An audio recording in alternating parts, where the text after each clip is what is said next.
ప్రభువైన యేసు క్రీస్తు యొక్క పరిశుద్ధ నామములో మీ అందరకు అమలాపురం హౌసింగ్ బోర్డు క్రీస్తు సంఘము మరియు కాకినాడ బాపూజీ నగర్ క్రీస్తు సంఘముల తరపున సత్య సువార్త అనే మా సువార్త కార్యక్రమాలకు స్వాగతం తెలియజేస్తూ ఉన్నాను. ఇవాళ ధ్యానాంశం ఏంటంటే శాశ్వతమైనది, నిత్య సంతోషము గలది. ధ్యానాంశం ప్రార్థన చేసుకుందాం. పరిశుద్ధుడైన తండ్రి, పరలోకం మందున్న మా తండ్రి, నీ పరిశుద్ధ నామమునకు స్తోత్రములు స్తుతులు తెలియజేస్తున్నాను తండ్రి. ఈవేళ శాశ్వతమైనది, నిత్య సంతోషము గలది ఏమిటో వివరిస్తూ ఉండగా నీవే నాతో ఉండి మాట్లాడి ఆ చోటులో ప్రతి ఒక్కరూ ఉండటానికి ప్రసంగం సహాయపడేలా చేయమని వినయపూర్వకముగా యేసు క్రీస్తు యొక్క పరిశుద్ధ నామములో ఈ ప్రార్థన చేయుచున్నాను తండ్రి, ఆమేన్. ధ్యానాంశం ఏంటంటే శాశ్వతమైనది, నిత్య సంతోషము గల చోటు. ఇటువంటి చోటు ఈ లోకంలో ఎక్కడైనా ఉందా? మనకి ఈ లోకంలో ఏదైనా శాశ్వతమైనది మనకు దొరుకుతుందా? అందుకే పరిశుద్ధ గ్రంథంలో ఏమని వ్రాయబడి ఉందంటే, దృశ్యమైనవి అనిత్యములు, అంటే కంటికి కనబడే ప్రతీదీ కూడా లయమైపోతుంది. కంటికి కనబడే ఏది కూడా శాశ్వతము కాదు అని చెప్పి దైవ గ్రంథం ప్రతి ఒక్కరికి హెచ్చరిక చేస్తుంది. మరి ఏది శాశ్వతము అంటే అదృశ్యమైనవి శాశ్వతము అని చెప్పన్నాడు. అదృశ్యమైనవి కంటికి కనబడనివి శాశ్వతము. ఈవేళ సూర్యచంద్ర నక్షత్రాలు మనకు కనబడుతున్నాయి, అవి శాశ్వతం కాదండి. భూమికి కనపడుతుంది, శాశ్వతం కాదండి. ఈవేళ మనుషులు మనం ఒకరినొకరు చూసుకున్నా శాశ్వతం కాదండి. ఎందుకంటే ప్రతి ఒక్కరూ చనిపోతున్నారు. ఎంత ఖరీదైన భవంతైనా, ఎన్ని అంతస్తులు కట్టినా కూడా, అది ఎంత సుందరమైన పట్టణమైనా కూడా ఏదో ఒక రోజున అది పాతబడిపోతుంది. ఒకప్పుడు 200 సంవత్సరాల క్రితం బిల్డింగ్ని కనుక మనం చూసినట్లయితే ఇప్పుడు పాతబడిపోతుందండి. ఇప్పుడున్న టెక్నాలజీతో చూసినట్లయితే అంటే ప్రతిదీ పాతబడిపోతుంది, శిథిలమైపోతుంది. కానీ శాశ్వతమైనది ఒకటి ఉంది, అదే పరలోకము. ఈవేళ మనం ఖరీదైన భవంతులు కట్టుకోవచ్చు, ఖరీదైన వస్తువులతో అలంకరించుకోవచ్చు, ఖరీదైన పరుపుల మీద మనం పండుకొనొచ్చు, ఖరీదైన భోజనం మనం చేయొచ్చు, కోట్ల ఖరీదైన కారులో మనం తిరగొచ్చు. ఈ లోకంలో ఒక మనిషి కొరకు 116 అంతస్తుల భవనాన్ని కట్టుకోవచ్చు. కానీ ఇవన్నీ కూడా అశాశ్వతం అండి. ఇవన్నీ కూడా అశాశ్వతం అండి. ఇవేమీ కూడా శాశ్వతం కాదు. నీకు శాశ్వతమైనది ఏదైనా ఉంది అంటే, లయము కానిది ఏదైనా భూమి మీద ఉందంటే అది దేవుడు స్థాపించిన సంఘం మాత్రమే. అందుకే దానియేలు 2:44లో ఆ రాజుల కాలమందు పరలోకమందున్న దేవుడు ఒక రాజ్యమును స్థాపించును, దానికెన్నటికీ అంతము లేదు, అది ఎప్పటికీ లయము కాదు, ముందున్న రాజ్యములన్నిటినీ పడగొడుతుందని చెప్తున్నాడు. దేవుడు స్థాపించబోయే సంఘాల గురించి ముందుగా దానియేలు గారు ప్రవచించడం జరిగింది. కనుక దేవుడు స్థాపించిన సంఘములో కనుక నువ్వు రక్షించబడి యేసుక్రీస్తు దేవుని కుమారుని ఒప్పుకొని పాప క్షమాపణతో బాప్తిసం పొంది నువ్వు ప్రతి ఆదివారం కూడా ఆత్మతో సత్యముతో ఆరాధించినట్లయితే, దేవుడు స్వరక్తమిచ్చి సంపాదించిన తల సంఘంలో కనుక నీవు ఉన్నట్లయితే, ఆయన యందు భయభక్తులు కలిగి నిత్యము ఆయనతో నువ్వు నడిచినట్లయితే, ప్రార్థన యందు, రొట్టె విచ్చేందు, సహవాసమందు, వాక్యమందు ఎడతెక్క నువ్వు జీవించినట్లయితే నీవు ఆ శాశ్వతమైన చోటును చేరుకుంటావు. ఆ శాశ్వతమైన చోటును కోరుకున్న ఏ ఒక్కరూ కూడా ఈ లోకం శాశ్వతం చెప్పి అనుకోరండి, ఈ లోకాన్ని ప్రేమించరండి. ఈవేళ చాలా మంది ఆ నిత్య సంతోషం గల పట్టణాన్ని విడిచిపెట్టి ఈ లోక సంపదలతో తొలతూగుతూ అవే శాశ్వతం చెప్పి అనుకుని ఒక ఇల్లు కట్టుకుని, ఖరీదైన ఫర్నిచర్ కొనుక్కొని, ఖరీదైన వస్త్రాలు వేసుకుని, మెడ నిండా బంగారంతో వేసుకుని, పిల్లల్ని ఖరీదైన చదువులు చదివిస్తూ, ఖరీదైన వాహనాలు కొనుక్కొని ఇదే శాశ్వతం చెప్పి అతిశయిస్తున్నారు. కానీ ఇవేమి కూడా శాస్త్రాలు కావాలన్న సంగతి ప్రతి మానవుడు కూడా తెలుసుకోవాలి. కొంతమంది బాల్యంలో చనిపోతున్నారు, కొంతమంది యవ్వనంలో చనిపోతున్నారు, కొంతమంది నడి వయసులో చనిపోతున్నారు, కొంతమంది వృద్ధాప్యం మంది చనిపోతున్నారు. నువ్వు ఎన్ని కోట్లు సంపాదించినా కూడా నువ్వు తినేది ఇంతే, పడుకునేది ఒక రాత్రి కొంతసేపు మాత్రమే. అంతకు మించి నీకు లోకంలో ఏముండదండి.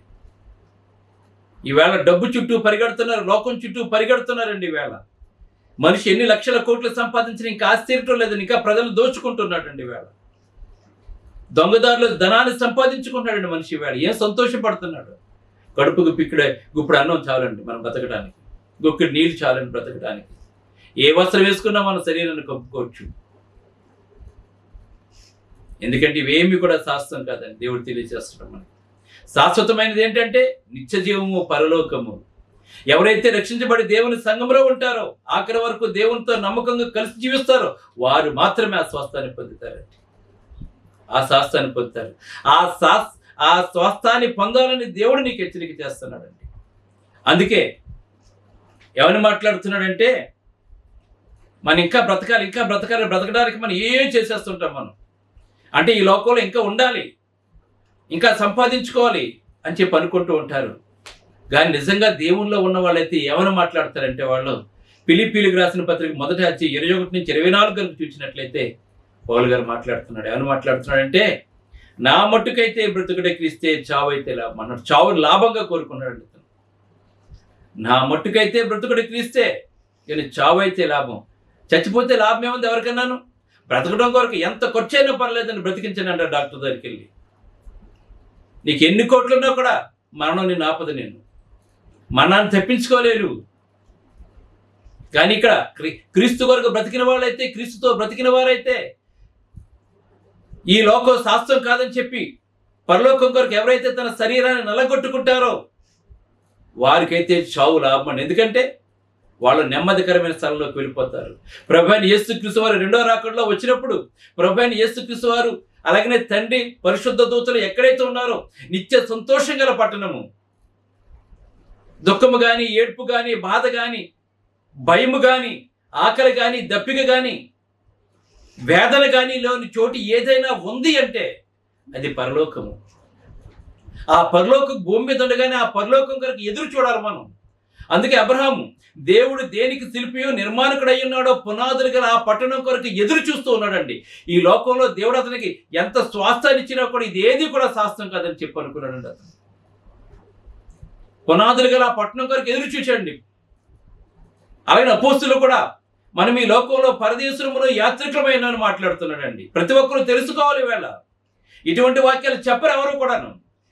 మా దగ్గరకు వస్తే నీ కష్టం పోద్ది, నీ జబ్బు తగ్గిపోద్ది, నువ్వు ఉపవాసం ఉండు, సంపూర్ణ రాత్రి ప్రార్థనలో పాల్గొను, నువ్వు ఇవే మాట్లాడుతుంటారండి జనాలు. నిత్య జీవం తెలియాలి నీకు, ఇక శాశ్వతమైన దాని దగ్గర నువ్వు వెళ్ళాలి. అందుకే పౌలు మాట్లాడుతున్నాడు, నా మట్టుకైతే బ్రతుకుడి క్రీస్తే గారు, చావైతే లాభం అని మాట్లాడతారు. చావైతే ఎందుకు లాభం అండి? అనేక సార్లు ఇక్కడ ఈ శరీరంతో ఉన్నప్పుడు రాళ్లతో కొట్టారు, కొడాలతో కొట్టారు, చాలా హింసలు పెట్టారండి పౌలు గారిని. కానీ చనిపోతే ఇవన్నీ ప్రభు కొరకు తట్టుకున్నాడండి. ఆయన చాలా హింసలు పడ్డాడు, ఆకలితో ఉన్నాడు, జాగ్రత్తతో ఉన్నాడు. వాడ పగిలిపోతే 3 రోజులు సముద్రంలో ఉన్నాడు అతను. చాలా కష్టాలు. ఈ లోకంలో కష్టాలే మనకి. ఈవేళ మందు లేకుండా బ్రతికేవాడు ఒక్కడు కూడా లేడండి. క్షణం భయపడుతూ బతుకుని ఈ లోకంలో మనం. కానీ అక్కడ భయం ఉండదండి, అక్కడ నిత్య సంతోషము. చిన్నపిల్లలు చూడండి, ఒక 3 సంవత్సరాల దగ్గర నుంచి మొదలుపెట్టి 10 సంవత్సరాల వరకు చూడండి, వాళ్ళకి అటువంటి ఏ టెన్షన్ ఉండదు, ఏ అనారోగ్యం ఉండదు. తింటారు, తల్లిదండ్రుల సమస్తాన్ని చూసుకుంటారు, ఆడుకుంటారు, వెళ్తారు, వస్తారు, పడుకుంటారండి. వాళ్ళకి ఏ బాధ ఉండదండి. ఇది లేదు అది లేదని ఏ బాధ ఉండదండి వాళ్ళకి. మనం పరలోకంలో కూడా అలాగే ఉంటాం. మనం నిత్య సంతోషంతో ఉంటాం. మనం ఇక్కడ వేదనలు కానీ, ఇరుగు పొరుగు వారు కానీ, గోల కానీ, చెడు కానీ, అబద్ధం కానీ, మోసం కానీ, నరహత్యలు కానీ ఏమి ఉండని చోటు, ఒక పరిశుద్ధమైన చోటు పరలోకము. అందుకే నా మొట్టికైతే బ్రతుకుడే క్రీస్తే, చావైతే లాభం అని చెప్పి మాట్లాడుతున్నాడు. ఇంకెవరు మాట్లాడుతుందంటే, ఆయనను శరీరంతో నేను జీవించుటే నాకున్న పనికి ఫలసాధనమైన ఏళ్ళ నేనేమి కోరుకుందునో నాకు తోచలేదని మాట్లాడుతున్నాడు. ఎందుకంటే శరీరంతో ఉన్నప్పుడు సువార్తను పఠనం చేసిన భారం నా మీద ఉంది. అలాగనే ఈ రెండింటి మధ్యన ఇరుకును పడి ఉన్నాను. శరీర సంబంధమైన జీవితం, ఆత్మ సంబంధమైన జీవితం అని చెప్పి మాట్లాడుతూ ఉన్నాడండి. అందుకే ముందున్న వాటిపై మనం దృష్టి పెట్టాలని చెప్పి దేవుడు మనకు తెలియజేస్తున్నాడు. ఇంకా చూసినట్లయితే ఈ పౌలు గారే మాట్లాడుతున్నారండి.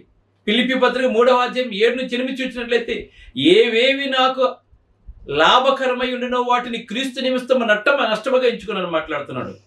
ఇవాళ క్రీస్తు నిమిత్తం ఎవరు కూడా త్యాగం చేయట్లేదండి. వాళ్ళు దాచుకోవటానికి, వాళ్ళు ఖర్చు పెట్టుకోవడానికి, వాళ్ళ సుఖాలు అనిపించడానికి, వాళ్ళ లగ్జరీ జీవితానికి, ఒక ప్రెస్టీజ్గా బ్రతకడానికి, ఒక గొప్ప సంఘంలో ఒక స్టేటస్ మెయింటైన్ చేయడానికి ఇదే కోరుకుంటున్నారు తప్ప కానీ పౌలు గారు అయితే ఏమీ కోరుకోలేదండి. నిజమైన క్రైస్తవుడు అయితే ఈ లోక స్టేటస్ కానీ, ఈ లోకంలో ప్రెస్టీజియస్గా బ్రతకడం కానీ, ఆడంబరాలకు పోడండి, సాధారణమైన జీవితాన్ని జీవిస్తూ ఉంటాడండి. ప్రభు కొరకు సమస్తాన్ని అర్పిస్తూ ఉంటాడండి. పరలోకం కావాలనుకున్నటువంటి వాడు, ఈ లోకంలో బతకాలనుకున్నవాడు ఈ లోక ఆడంబరాలకు లోనైపోతుంటాడండి. అందుకే ఏవేవి నాకు లాభకరములయుండినో వాటిని క్రీస్తు నిమిత్తం నష్టముగా ఎంచుకొంటిని, నిశ్చయముగా నా ప్రభువైన యేసు క్రీస్తును గూర్చిన అతి శ్రేష్టమైన జ్ఞానము నిమిత్తము సమస్తమును నష్టముగా ఎంచుకొంచునని మాట్లాడుతున్నాడు. పరలోకం వెళ్ళేవాడు ఈ లోకంలో సంబంధించింది ఏది కూడా ప్రియమైనదిగా ప్రీతికరమైనదిగా ఎంచుకోడండి. ఇప్పుడు అన్నం తినేసి శుభ్రంగా పడుకొని ఆ దేవుని పని చేసుకుంటూ కుటుంబాన్ని పోషించుకుంటూ వీలైతే ఇతరులకు సహాయం చేస్తూ ఒక సంతోషభరితమైన జీవితాన్ని జీవించుకుంటాడండి. ఈ లోకంలో దేవుడిచ్చిన జీవితాన్ని భూతల స్వర్గంగా మార్చుకుంటాడండి. అతను తన స్వార్థంగా జీవించండి, అన్యాయంగా సంపాదించడం, మోసం చేయడండి, అబద్ధవాడు, ఒకడు కడుపు కొట్టడండి. ఎవరైనా ఆకలితో ఉంటే పరిగెత్తుకెళ్ళి సహాయం చేస్తాడు, అబ్రహాము లాగాను, యోబు లాగాను. ఎదటివాడి కష్టాన్ని తన కష్టంగా భావిస్తూ ఉంటాడండి. అతను తనకున్నదాన్ని ఇతరులతో పంచుకుంటుంటాడు, తన కుటుంబాన్ని సక్రమంగా సంతోషంగా చూసుకుంటూ ఉంటాడండి. దేవుని పనిలో ముందుంటాడు, తన కుటుంబం అంతటితో కలిసి దేవుని సన్నిధిలో ముందుంటాడండి. అతను దేవునికి ఏం చేయాలన్నా వెనకాడకుండా దేవునికి ఇవ్వటంలో, దేవుని సేవ చేయటంలో నమ్మకం ఉంటాడు. ఇటువంటి వాళ్ళు కావాలి దేవునికండి. ఇటువంటి వాళ్ళు లేరు ఈ లోకంలో. తన సొంతానికి ఎంతైనా ఖర్చు పెట్టుకుంటాడు, దేవుని నిమిత్తం కానీ, దేవుని సేవ నిమిత్తం కానీ, తన సమయాన్ని కానీ, ధనాన్ని కానీ, బలాన్ని కానీ ఏమి ఇవ్వడండి. వేళ స్వార్థపరులు ఎక్కువైపోయారు వేళ. అటువంటి వారి ఎట్టి పరిస్థితుల్లోనూ కూడా పరలోకం వెళ్ళండి. వారి కొరకు పరలోకం ముయ్యబడుతుందండి, పాతాళం తెరవబడి ఉంటుందని వాళ్ళ కొరకు అండి. నిత్య నరకం వారి కొరకు ఎదురు చూస్తూ ఉంటుందండి వారి కొరకు. అందుకే ఏవి నాకు లాభకరమై ఉండినో వాటిని క్రీస్తు నిమిత్తం నష్టముగా ఎంచుకొంటిని, నిశ్చయముగా నా ప్రభువైన యేసు క్రీస్తు గూర్చిన అతి శ్రేష్టమైన జ్ఞానము నిమిత్తమై సమస్తమును నష్టముగా ఎంచుకుంటున్నాను మాట్లాడుతున్నాడు. ఇక్కడ సమస్తాన్ని నష్టంగా ఎంచుకున్నాడండి పౌలు గారు. ఇక్కడ ఈవేళ చాలా మంది చూసినట్లయితే ఈ లోకాన్ని అంతటినీ సంపాదించేసుకున్నారండి. ఈవేళ ఖరీదైన బట్టలు, ఖరీదైన వస్తువులు, ఖరీదైన ఇల్లు, మంచి శాలరీస్, వీటన్నిటిని కూడా తన సొంతానికి ఉపయోగించుకుంటారండి ఈవేళ. అటువంటి వారి గురించి మాట్లాడుతున్నాడు. లోక 9:25 ఒకడు లోకమంతయు సంపాదించుకుని తన్ను తాను పోగొట్టుకుని ఎడల లేక నష్టపరుచుకుని ఎడల వారికి ఏం ప్రయోజనం? నీవు ఈ లోకాన్ని అంతా సంపాదించుకుంటున్నావు కానీ విలువైన నీ ప్రాణాన్ని పోగొట్టుకుంటున్నావు, నిత్య జీవాన్ని పోగొట్టుకుంటున్నావు, దేవునితో ఉన్న సహవాసాన్ని పోగొట్టుకుంటున్నావు, దేవునితో ఉన్న సంతోషాన్ని పోగొట్టుకుంటున్నావు. నీకు తెలియచేస్తున్నాడండి, హెచ్చరిక చేస్తున్నాడండి. ఇప్పుడు రమ్మంటే ఏం చేస్తావు? నీవు ప్రభు రాకడ కొరకు నువ్వు సిద్ధపాటు కలిగి ఉన్నావా? ఇప్పుడు కనుక యేసు ప్రభు రెండో రాకడలో వస్తే చిత్తం ప్రభు నేను ఉన్నాను ప్రభు, ఇదిగో నేను ఇది చేస్తానని చెప్పి ధైర్యంగా చెప్పగలిగిన స్థితిలో నీవు ఉన్నావా? ఒకవేళ ఈ రాత్రి కనుక నువ్వు చచ్చిపోతే దేవదూతల చేత కొనుక్కోబడేగా నువ్వు జీవిస్తున్నావా? ఆలోచన చేసుకో. రేపు అనేది నీది కాదండి, రేపు అనేది నీది కాదు. అది నీ జీవితంలోకి వచ్చిన మార్పు, నిన్న మళ్ళీ రాదు. ఈవేళ నీకు ముఖ్యమండి. అందుకే ఈ రోజే ఇది అనుకూలమైన సమయం, ఇదే రక్షణ దినము. నువ్వు గనక రక్షించబడకపోతే ఇవాళ రక్షించబడు. నీవు గనక ఇంతవరకు సరైన జీవితాన్ని జీవించకపోతే, పరలోకం కొరకు ఎదురు చూడకపోతే ఇవాళ మొదలు పెట్టండి. ఇవన్నీ విడిచిపెట్టే. ప్రభువా, నాకు ఏది విలువైనదో, ఏది శాస్త్రమైనదో ఇవాళ ప్రసంగం ద్వారా నేను తెలుసుకున్నాను తండ్రి. ఇక్కడ నుంచి లోక సంబంధంగా నేను జీవించిన తండ్రి, నా ప్రభు కొరకు జీవిస్తాను తండ్రి, సమస్తాన్ని పెంటగా నేను ఎంచుకుంటున్నాను తండ్రి అని ఎవరో నిశ్చయం తీసుకువెళ్ళు నువ్వు. అందుకే పౌలు మాట్లాడుతాడు 2 తిమోతి 2వ పత్రిక 4వ అధ్యాయం 7-8 చూసినట్లయితే, మంచి పోరాటము పోరాడుతుని, నా పరుగు కడముట్టించుతుని, నా విశ్వాసము కాపాడుకుంటుని, ఇక మీదట నా కొరకు నీతి కిరీటం ఉంచబడి ఉన్నది. ఆ దినమందు నీతిగా న్యాయాధిపతి అయిన ప్రభు అది నాకు మాత్రమే కాకుండా తన ప్రత్యక్షతను అపేక్షించి వారందరికీ అనుగ్రహించునని చెప్పి మాట్లాడతాడండి. ధైర్యంగా చెప్తున్నాడు. నాకు మరణం డిసైడ్ అయిపోయింది. నేను వెనక్కి తిరిగి చూస్తున్నాను. ఇప్పుడు నేను మంచి పోరాటం పోరాడాను, నా విశ్వాసాన్ని కాపాడుకున్నాను, నా కొరకు నీతి కిరీటం ఉంది నాకు. అది నాకే కాదు, క్రీస్తులో ఎవరైతే జీవిస్తారో, ఎవరైతే నమ్మకం ఉంటారో, ఎవరైతే ఈ లోకాన్ని ప్రేమించుకుని ఉంటారో వారందరికీ కూడా అని చెప్తున్నాడండి. కనుక ఈ లోకం శాస్త్రం కాదు, ఈ లోకాన్ని ప్రేమించుకు. ఈ లోకంలో ఉన్నది ఏది శాస్త్రం కాదు నువ్వు తెలుసుకో. నువ్వు తెలియజేస్తాను ఇక్కడ అతను తన జీవితకాలం అంతా దేవుని సంతోషపెట్టిన కనుక అలా చెప్పగలిగాడండి. నీవు కూడా దేవుని కొరకు నువ్వేం చేస్తావు? ఇతరుల కొరకు నువ్వేం చేస్తావు? నువ్వు స్వార్థపూరితమైన జీవితాన్ని జీవించావా? ఈ లోకం అంతా నువ్వు సంపాదించుకుని నువ్వు ఏం ఉద్ధరించాలని చెప్పనుకుంటున్నావు? నీ జీవితాన్ని పోగొట్టుకోవాలని చెప్పనుకుంటున్నావా? నీ ప్రాణాన్ని నరకాల్లోకి నెట్టాలని చెప్పనుకుంటున్నావా? ఆలోచన చేసుకో నీవు. అందుకే కొరింథీయుల 2:5-9 చూసినట్లయితే, కొరింథీయుల 2:5-9, కావున దేహమందున్నను దేహము విడిచినను ఆయన కుష్ఠులమై ఉండవల్లని మిగులు అపేక్షించుచున్నాను. చూడండి ఎలా మాట్లాడుతున్నాడు. ఈ దేహంతో ఉన్న ఈ దేహాన్ని విడిచిన దేవునికి ఇష్టడుగానే ఉండాలని చెప్పనుకుంటాను మాట్లాడుతున్నాడు. అందుకే దేవుడు మన సజీవంగా చేశాడు గనక, దేవుడిచ్చిన ప్రాణాత్మలు మన సన్నిధిలో ఉన్నాయి గనక, మేలుతో మన హృదయాన్ని తృప్తిపరుస్తున్నాడు గనక, చక్కటి ఆరోగ్యం మనకి ఇచ్చాడు గనక, మన బిడ్డలు చక్కగా ఆదరిస్తున్నాడు గనక, మనకు కావాల్సిన ప్రతి ఇస్తున్నాడు గనక ముందు దేవునికి ప్రాధాన్యత ఇవ్వండి. ఆ దేవుని మర్చిపోకండి. ఆ దేవునికి కృతజ్ఞతలు తెలియచేయండి. అందుకే హెబ్రీయులకు రాసిన పత్రిక 11:13-16 ఎలా ఉండాలి మనం? పౌలులాగా ఉండాలి. ఇంకా చెప్తున్నాడు ఇక్కడ, వీరందరూ ఆ వాగ్దాన ఫలం ఆరంభించకపోయినను, అంటే ఆ పరలోకంకి వెళ్ళకపోయినను దూరం నుండి చూచి వందనము చేసి తాము భూమి మీద పరదేశులము యాత్రికులమై ఉన్నామని ఒప్పుకొని విశ్వాసము గలవారే మృతి పొందారండి.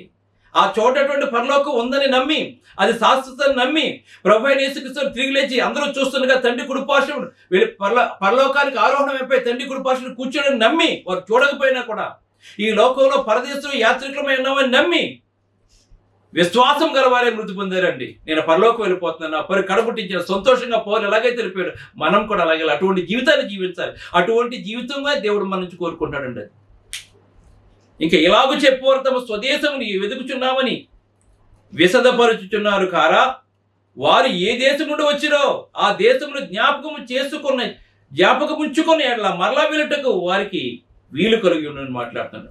అందుకే మనం ఎక్కడి నుంచి అయితే వచ్చామో మళ్ళా తిరిగి అక్కడికి వెళ్ళాలని చెప్పి ఆ స్థలాన్ని మనం అందరం ఎరగవలసిన వారమే ఉన్నాం. అయితే వారు మరి శ్రేష్టమైన దేశమును అనగా పరలోక సంబంధమైన దేశమును కోరుకున్నారు. వీళ్ళందరూ విశ్వాస సంబంధమైన వారు కూడా. ఈ 11వ అధ్యాయంలో ఈ విశ్వాసులు అందరూ కూడా ఏం కోరుకున్నారని వాళ్ళు పరలోక సంబంధమైన దేశమును కోరుకుతున్నారు. అందుచేత తాను వారి దేవుడిని అనిపించుకుంటకు దేవుడు వారి గురించి సిగ్గుపడ్డండి. ఇటువంటి వారి గురించి దేవుడు సిగ్గుపడ్డండి.